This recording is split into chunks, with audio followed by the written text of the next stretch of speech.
جمعرات کے دن اپنے مرحومین کے لیے 2 رکعت نماز پڑھیں تو پروردگار ان کے گناہ معاف کر دے گا، آپ کے رزق روزی میں اضافہ کر دے گا۔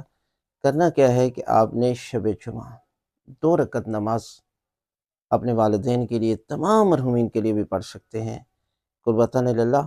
پہلی رکعت میں سورہ الحمد کے بعد سورہ قدر، سورہ انا انزلناہ فی لیلۃ القدر کی تلاوت کرنی ہے۔ دوسری رکعت میں سورہ الحمد کے بعد سورہ کوثر کی تلاوت کرنی ہے، اور اس کے بعد یہ جو دعائیں ہوتی ہیں، تقریبات ہوتی ہیں، ان کا بڑا اجر ہوتا ہے، بڑا ثواب ہوتا ہے۔ وہ کرنے کے بعد دعا مانگے تو خالق کائنات ان مرحومین کے والدین کے پروردگار گناہ معاف کر دے گا شب جمعہ کے صدقے، نماز کے صدقے میں، اور یہ تحفہ ہے، یقیناً وہ خوش ہوں گے۔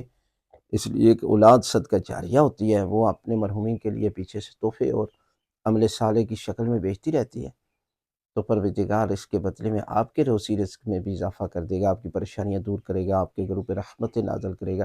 لہذا ہر شب جمعہ یہ 2 رکعت نماز ضرور پڑھا کریں۔